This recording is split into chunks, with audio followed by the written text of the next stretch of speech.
Assalamualaikum warahmatullahi wabarakatuh guys semuanya, mudah-mudahan selalu sehat tak kurang sehat apapun ya. Saya Nisriati bersama Anda lagi di kesempatan ini. Gimana kabarnya? Semoga selalu sehat ya, tak kurang sehat apapun. Dan di hari ini saya pakai orange, semangat berorange. Iya, kalau kemarin kita sudah banyak juga ngomongin tentang macam-macam lah ya, ini dan itu gitu ya. Sebagai reminder buat saya, bukan buat teman-teman sih. Kalau misalnya ada manfaatnya buat teman-teman, ya alhamdulillah gitu ya. Nikmat yang terbesar dari Allah adalah kesehatan. Makanya mudah-mudahan kita bisa menjaga kesehatan kita agar kita bisa terus melakukan berbagai hal kebaikan di dunia ini. Dunia ini gak lama ya. Dunia yang lamanya atau orangnya yang lama ya? Ya maksudnya kita hidup di dunia ini gak lama kan ya. Jadi ya selagi kita bisa, makanya kita terus lakukan hal yang baik untuk hidup kita yang baik gitu ya. Apalagi nanti kita mau menyambut bulan yang baik, bulan suci Ramadan, masya Allah, tabarakallah ya. Mudah-mudahan kita disampaikan usia kita ke sana gitu ya. Nah, pada kesempatan ini saya ingin berbagi tentang lebih baik menjaga. What? Apa yang harus dijaga hati kamu? Oh, untuk aku aja. Ya, hati menjaga tuh banyak ya. Lebih baik menjaga artinya gini kan, kalau mungkin teman-teman pernah dengar ya, lebih baik mengobati daripada kayak apa, gimana aku lupa ya.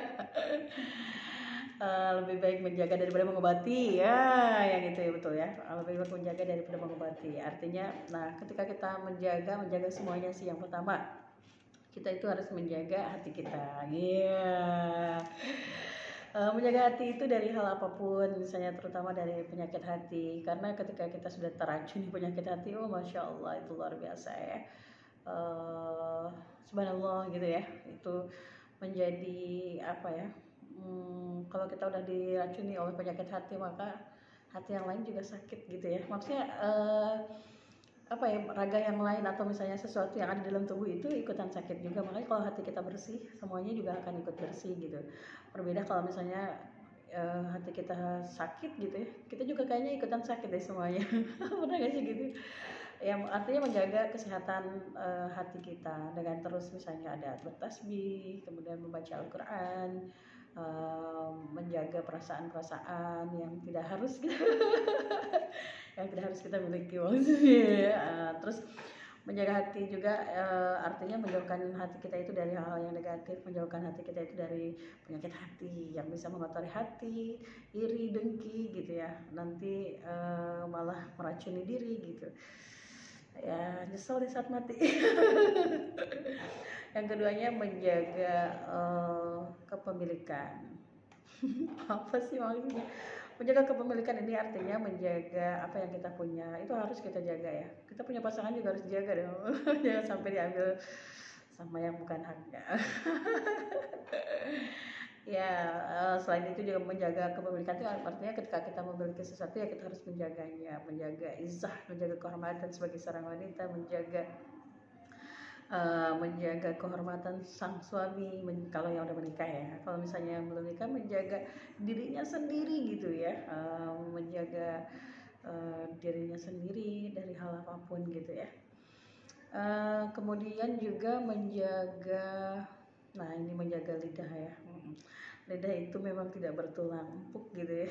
Nggak ada tulangnya, makanya kita sendirilah yang harus menjaganya. Jangan sampai teman-teman nih mengucapkan kata-kata yang bisa menyakitkan. Kemudian juga jangan sampai teman-teman mungkin kalau apa ya, selamatnya manusia itu karena bisa menjaga lisan. Karena itu kita harus bisa menjaga lisan kita. Mungkin kita biasa tapi ucapan itu bisa membuat luka.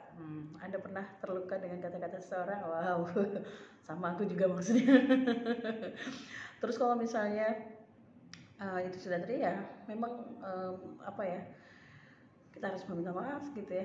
Dan menjaga lisan ini memang luar biasa sekali ya. Jangan sampai sekali-kali Anda menambahkan, sama saya juga belajar ya, ini belajar nih, ini ngingetin untuk diri sendiri nih. Yang sampai dikasih A sama teman gitu, lalu kita sampaikan ke teman yang lainnya C atau D gitu ya. Atau misalnya disuruhnya A malah Z gitu. Sampai dia, jangan sampai kayak gitu. Ya memang nggak mudah sih segala sesuatunya, ini menjaga ini berat banget ya, menjaga berbagai hal ini berat banget.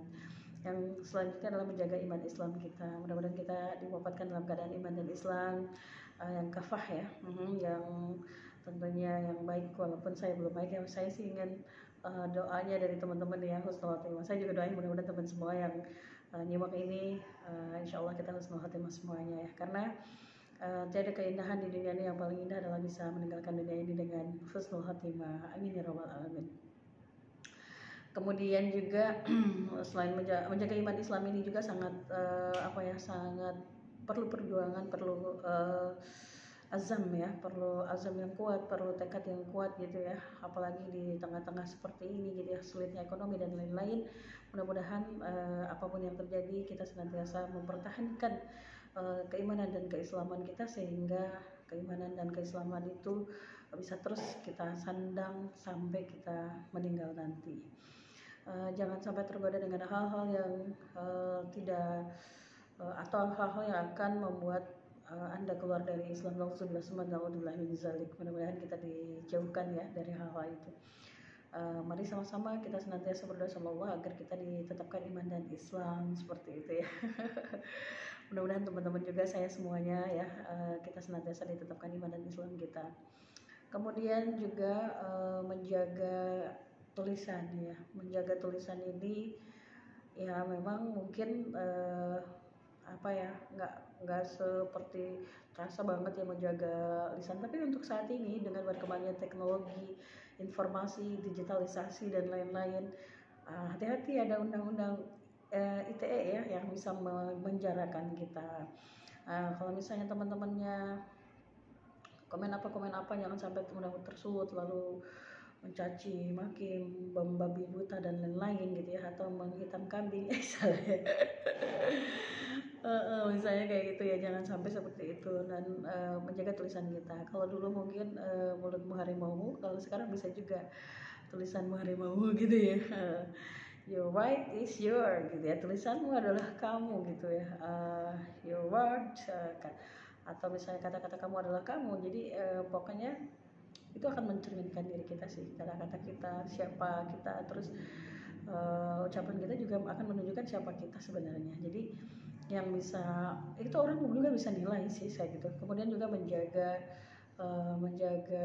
selain menjaga yang tadi udah kita omongin banyak banget ya menjaganya ya, karena lebih baik menjaga ini. Kemudian kalau misalnya kita awalnya sebelum nikah kita baik-baik gitu ya, banyak kita silaturahim, kemudian banyak melakukan amal-amal baik. Nah udah nikah juga harusnya lebih banyak lagi gitu ya, jangan sampai udah nikah malah enggak gitu. Jadi ini menjaga konsistensi, jangan sampai setelah nikah malah redup gitu, nggak pernah silaturahim lagi, nggak pernah kemana-mana lagi gitu ya, jangan sampai kayak gitu. Terus selain itu kita juga menjaga pekerjaan kita. Kenapa pekerjaan harus jaga? Ya karena alhamdulillah Allah karuniakan kepada kita pekerjaan sehingga kita bisa melakukan kerja itu dengan sebaik-baiknya, dan kita juga harus bersyukur Allah itu memberikan pekerjaan kepada kita yang sesuai gitu ya, dan alhamdulillah dengan pekerjaan itu kita bisa bertahan hingga saat ini gitu ya.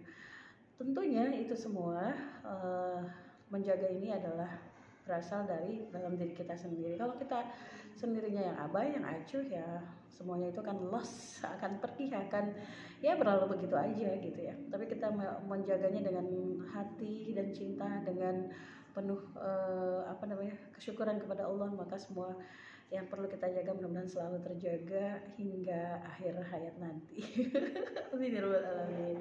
Kebaikan itu datangnya dari dari hal-hal yang kita bisa lakukan dengan baik, dengan niat yang baik, dengan proses yang baik, dan kita juga berharap akhir yang baik.